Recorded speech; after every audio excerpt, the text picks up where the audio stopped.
नमस्कार। प्रस्तुत है आज का चिंतन। इन दिनों सबसे बड़ी दूरदर्शिता और बुद्धिमत्ता का कार्य एक ही है, युग सृजताओं का अग्रिम पंक्ति में खड़ा होना। नेतृत्व का अपना ही आनंद है। मार्गदर्शकों की यश गाथा अनंत काल तक चर्चा का विषय बनी रहती है और मरण के उपरांत भी यश शरीर को जीवंत बनाए रहते हैं। सेवा साधना का, धर्म धारणा का उपक्रम अपनाना किन्हीं शूर साहसियों से ही बन पड़ता है, पर जो ऐसा आदर्श प्रस्तुत कर सकते हैं वे कृतकृत्य भी हो जाते हैं।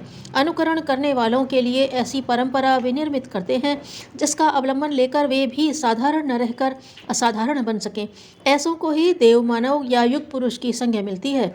इन दिनों युग परिवर्तन की प्रभात वेला में असंख्यों को असंख्य प्रकार की उपलब्धियों से लाभान्वित होने का अवसर मिलने की संभावना बन रही है।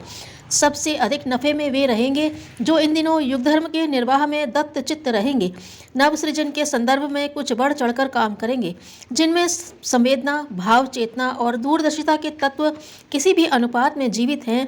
उन्हें संकीर्ण स्वार्थपरता में कटौती करके बचत को उस प्रयोजन में लगाना पड़ेगा जिससे उज्जवल भविष्य की संरचना में कुछ महत्वपूर्ण योगदान बन पड़े।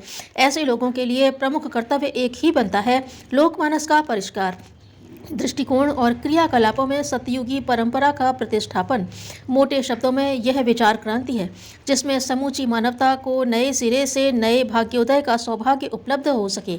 आदिम काल से चली आ रही एक अस्त व्यस्त दिशाधारा को अभिनव सुनियोजन का अवसर मिल सके, जिसके कारण अब तक के इतिहास में एक नई श्रृंखला जुड़ सके।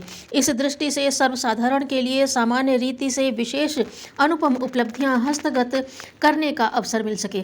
भविष्य में जब कभी भी इस ऐतिहासिक मोड़ वाले समय की समीक्षा विवेचना होगी तो एक शब्द में यही कहा जाता रहेगा कि युग संधि की वेला में अंतरिक्ष से असीम चेतना और ऊर्जा बरसी थी। धन्य थे वे लोग जो उस समय कार्यरत रह सके और दिशाओं के दरवाजों पर अड़े हुए किवाड़ों की भूमिका निभा सके। नामकरण की दृष्टि से उनका परिचय सृजन शिल्पियों के रूप में भी कहा और लिखा जाता रहेगा।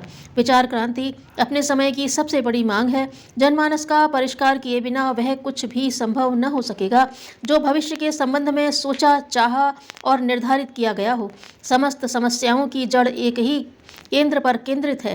दुर्बुद्धि, दुर्गति के लिए मनुष्य ही पूरी तरह जिम्मेदार है।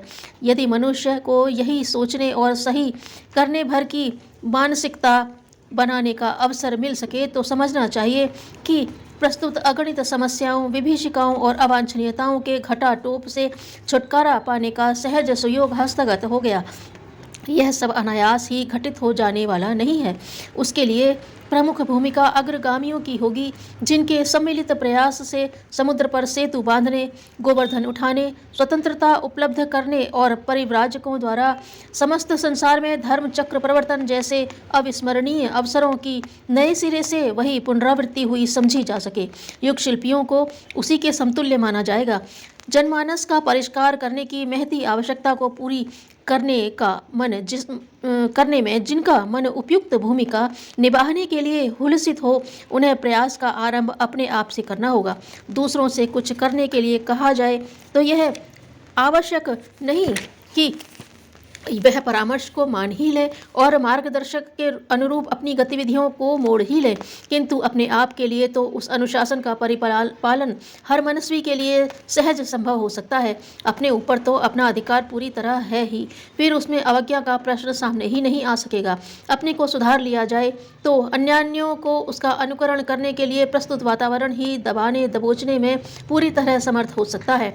ढालने में सांचे में ढालकर ही खिलौने और पुर्जे बड़ी संख्या में ढलते विनिर्मित होते चले जाते हैं। दूसरों को उपदेश देकर उन्हें इच्छित दिशा में चलाया जा सका होता तो अब तक सारी दुनिया ही बदल गई होती। आज उपदेष्टाओं की कहाँ कुछ कमी है। हर प्रवचन मंच पर उन्हीं को छाया देखा जा सकता है, पर आज तो जनगणना के अनुसार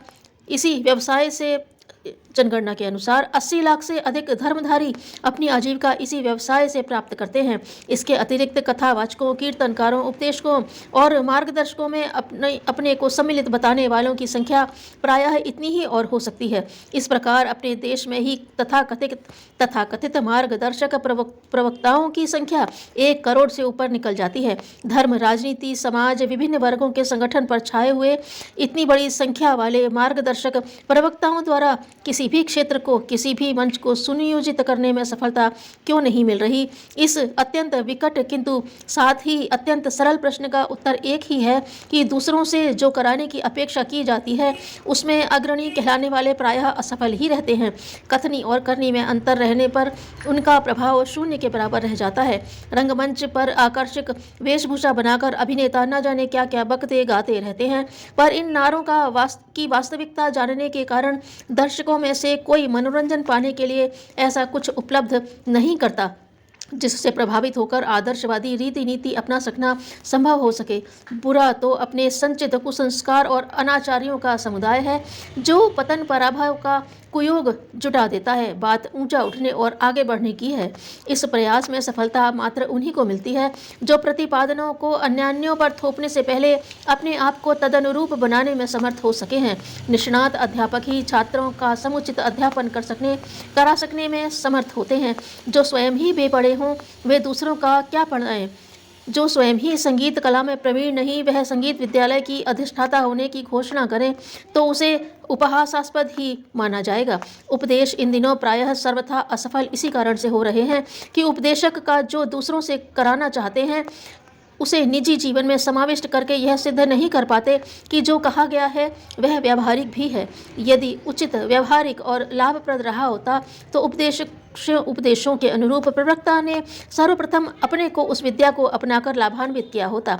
इस संदेह असमंजस का निराकरण न हो कर पाने पर ही उपदेशकों के दरबार में दिया जाने वाले भाषण भी विडंबना बनकर रह जाते हैं, श्रवणकर्ताओं के गले नहीं उतरते।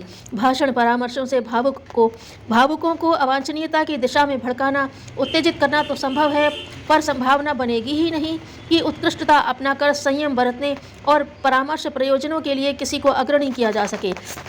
यही कारण है कि इन दिनों तथा कथित नेताओं को अभिनेताओं की संज्ञा देकर लोग कौतूहल मजा लेते हैं, जैसा मजा लेते हैं, और इस कान सुनकर उस कान निकाल देते हैं, पल्ले झाड़ कर चल देते हैं।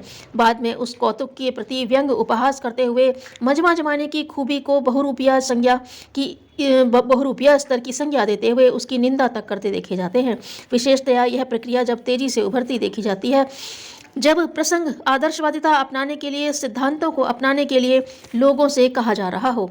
इस विडंबना में दोष जनमानस का नहीं, वरन प्रवक्ताओं की अनाधिकार चेष्टा का है। वे दूसरे से वह कराना चाहते हैं जिसे वे स्वयं तक कर सकने में समर्थ नहीं हो सके। अच्छाई तो कुछ समय छिपी भी रह सकती है, पर बुराई की विडंबना में एक खूबी यह जुड़ी हुई है कि वह हींग की तीखी गंध की तरह अनायास ही दूर दूर तक फैल जाती है। फूल की सुगंध अपना अस्तित्व छोटे क्षेत्र में जताकर रह जाती है।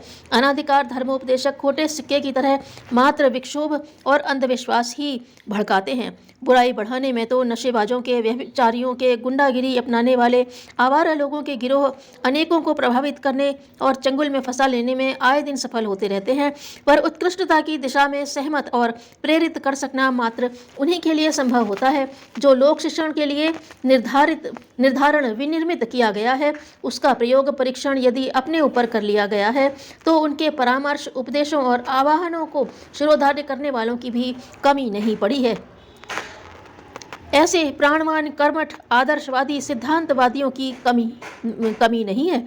परिजनों को, स्वयं को और ऊंचा उठाना है, आत्म परिष्कार की साधना में आगे बढ़ना है और अपने श्रेष्ठ उत्कृष्ट व्यक्तित्व से दूसरों को सिखाना है। युग ऋषि प्रणीत युग साहित्य को स्वयं पढ़ें, फिर दूसरों को पढ़ाएं।